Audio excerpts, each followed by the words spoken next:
Oh yeah, things are getting serious. Hey you guys, and welcome to my second episode of Car Rantle Wednesday. And this time I'm going to be talking about Pokemon Go, or more specifically, Pokemon Go Plus, the new wrist accessory. First of all, you're a month too late.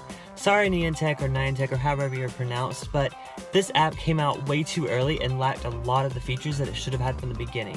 I think that's my biggest gripe with this app, is the fact that there are no trainer battles. The only thing you can really do is battle gyms and collect Pokemon, which is great, and it had a huge, massive success when it first came out. I played it all the time, my coworkers played it, but it also had its share of problems, and I think that's a big issue too. It crashed all the time, the servers were down, people, at least people I know, spent lots of money on the app, buying lures, buying things like that, only to have the game crash after they've activated. So they lost a lot of money, which they recently had their thing where everyone freaked out and got refunds from Apple, and Apple actually went through with it, because it's true. I mean, people are spending lots of money on this game and they're not getting their money's worth.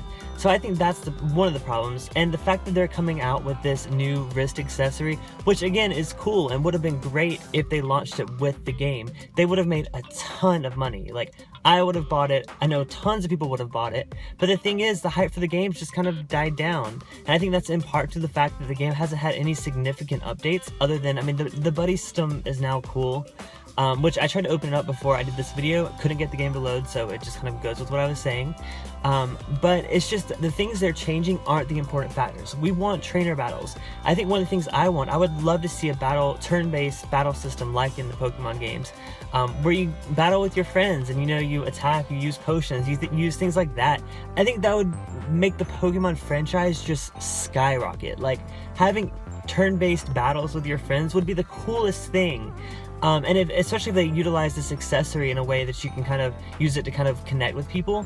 But really, it just kind of blinks on your arm and it notifies you when there's Pokemon nearby or when you're near a Pokestop. But like, whoop-de-doo, like, that's not anything new, and that just kind of pisses me off because you can't do anything new with it. I think the new Apple Watch app that's coming out is cool too, but again, these came out too late. I think what they really should have done to make this train continue to roll is release all this at once. Delay the game, even if you have to delay it a couple months. Build in these features that people want. Release it with the accessories. Release it with the Apple Watch app.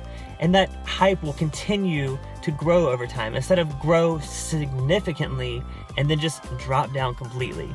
So I'm kind of pissed off at Niantic, I don't know how to pronounce their name, but that's not important. The thing is, this Pokemon Go Plus accessory, it's gonna do well. I mean, I'm sure in like Japan and stuff, it's gonna like sell, you know, millions of versions, but in the US, at least everyone I know that was so excited for this game, they've just completely lost interest. And I don't even know if I want to buy the accessory now. If you would have asked me a month ago, do I want to buy this accessory, it would have been a hell yes. Even if it's $35 or whatever, I think that's $35 is the price. Even if it was $35, I would have bought it. And again, they would have made so much money. But I've just I don't play the game like I used to. I even was in New York last week, you know, which is probably a great place to play the game. Didn't open it once. And I think it's just because I've just lost interest, and I've caught a ton of Pokemon, but I kind of stagnated in the types that I found. I just saw millions of Rattatas and Pidgeys and things like that, and no new rare things going on. So I'm not saying that they need to release, you know, new Pokemon, but I think they need to make different regions more accessible. And of course they're going to release more Pokemon later on, and of course they said they're going to do trainer battles, but I think you're a little bit too late. And yeah, the hype may go up a little bit when you release these updates, but it's going to be nowhere near it was. It was an international sensation when it first came out, and right now I never hear people mention it anymore. It's just crazy how quickly that hype died out, and that happens with apps all the time. But I feel like Niantic just kind of dropped the ball this time. They had so much momentum going for the app, and they just kind of had an extremely buggy version of it and released very little updates, and then the whole thing with the whole tracking system, I'm not even going to get into that. So yeah, I think the Pokemon Go Plus accessory is going to sell, but I don't think they're gonna help rebuild their player base that they had before. So that's my rant for today. I do love Pokemon. I'm excited about the new games coming out, but I just feel like Pokemon Go is just kind of, you know, lost its momentum. So let me know, do you guys still play it? I might return to it. Hey, let's say they comes out with a cool update. I might come back to it, but right now, I'm not playing it, and I'm probably not gonna buy the accessories. So that's my rant for today. I gotta get back to work.